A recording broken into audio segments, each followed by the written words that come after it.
May kinausap na ako na tao. Sinabi ko sa kanya, kapag pinatay ako, patayin mo si BBM, si Lisa Araneta, at si Martin Romales. No joke. No joke. Nagbilin na ako, ma'am. Pag namatay ako, sabi ko, huwag ka tumigil hanggang hindi mo mapatay sila. March, April, May, 4 na buwan na lang po. Kung nga... Bakit ikaw hindi ka rin makapag-antay? Dadaya ka pati sa eleksyon. When si PDF File Protector. Ito na. Tumirada na naman po ang mga galing-galingan sa social media. Napiling nila ay pagmamay-ari nila ang argumento sa bukas na pahayagan sa mundo ng SOCMED. At tila ba na bitter na naman dahil hindi na naman pumabor sa kanila or sa kagustuhan nila ang nangyayari.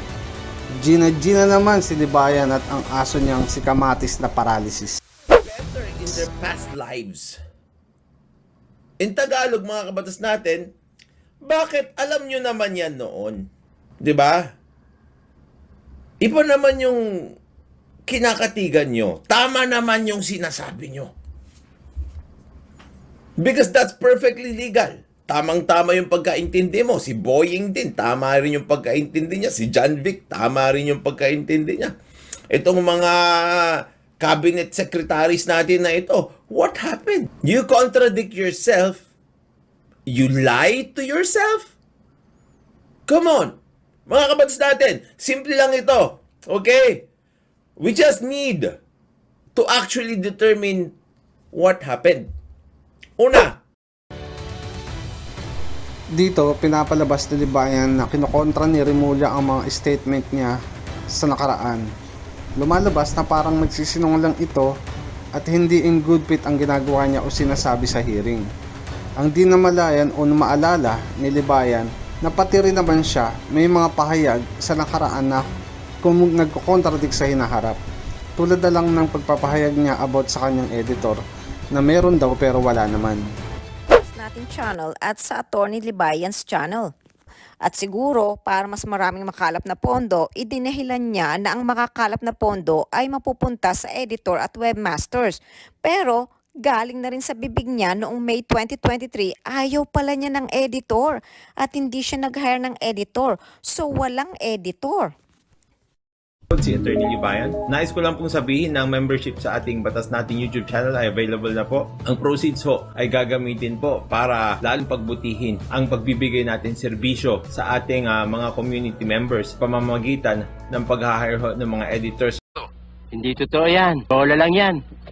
Saka webmaster. Ito naman ang sinabi niya noong May 5, 2023. payuan ako ni Doc Adam noon nung nag-uumpisa ako sa YouTube. Nung unang nagkakilala kami, lagi kami nag-uusap, nagtatawagan. Ang sabi niya sa akin, alam mo, Attorney Libayan, sabi niya sa akin, English ha, pero syempre nagtatagalog din naman siya. Ang sinabi niya sa akin, ang dapat mong gawin, magkaroon ka ng edited videos. Yung edited videos mo, yun yung magkakaroon ng mga 1 million views. Sabi niya ganyan sa akin. Kasi nga, mabobore yung mga tao dyan sa ginagawa mo. Syempre, yun ang ginagawa niya eh. And it works for him. Alam niyo yung sinabi ko sa kanya, oo, magandang suggestion yan. Pero, I don't have the time. Sabi niya, kuha ka ng editor mo. Pero pag kumuha ako ng editor ko, kakausapin ko pa rin yung editor ko kung paano ko gusto lumabas yung video. Tapos pag hindi ko nagustuhan, mag-e-edit kami, magkakaroon ng back and forth. So ayaw niya talaga ng editor from the beginning. It will still consume time.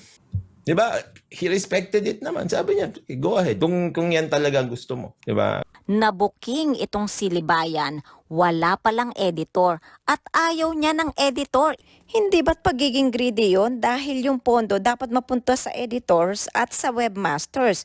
Pero saan napunta ang pondo na nakaalaan sa editors at webmasters? I have to stick with this kind of platform kasi nga ito yung alam ko at ito yung swak sa akin. Naggastos na ba sa family holiday nila at naggamit na ba nila sa tuwing magda-dine-in sila sa posh restaurant? Sa totoo lang tayo. Tingnan mo si Dance. Doon lang tayo sa totoo. Oh yeah? Do you even know what it means? At ito namang si Kamatis ay patuloy na di makamove on, na tila ba nababalo na yata at di kumpleto ang buhay hanggat hindi nababanggit ang pangalan ko sa vlog niya. Wala do ko nung pinapanigan pero todo tanggol naman at suporta sa mga kadidishit nila.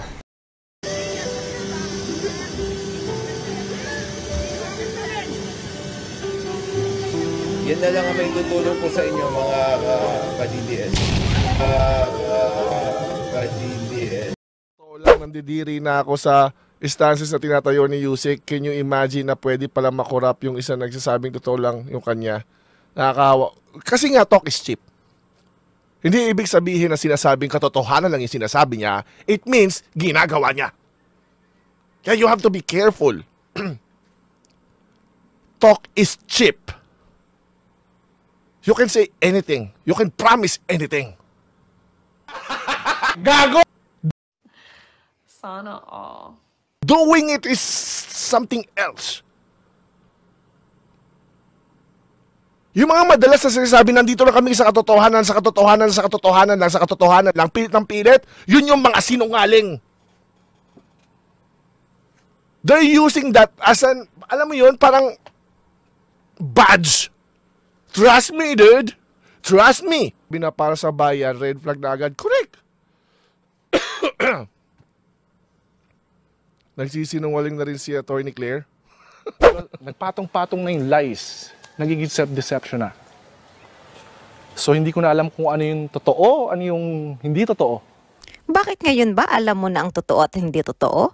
O nagiging totoo lang sa iyo kapag may pakinabang ka at kapag hindi sumasang-ayon sa iyo, sa bokabularyo mo ay mga sinungaling. Sa tingin mo, hindi nagpapatong-patong mga lies mo sa kagustuhan mong hangaan ka at purihin ka? Ang bottom line mga ka-Ibol ay gusto nilang gabiin ang argumento ng mga nagtatanggol kay PBBM by discrediting yung mga statement using salitang deception.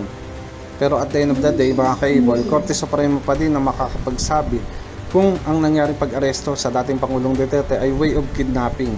At hindi tayo para mag-judge kung valid or illegal ang nangyaring pag-aresto kay P. Duterte. Di po dahil gumagamit ng logic or critical thinking ay tama na sila. O baka may tama lang talaga sila. Sa kanila rin po nanggaling na logic can predict but doesn't mean na tama na ang mga pinagsasabi nila. Huwag po tayong papadala at papalin lang mga ka-Ibol sa mga salita ng mga mapagbalat kayong nilalang.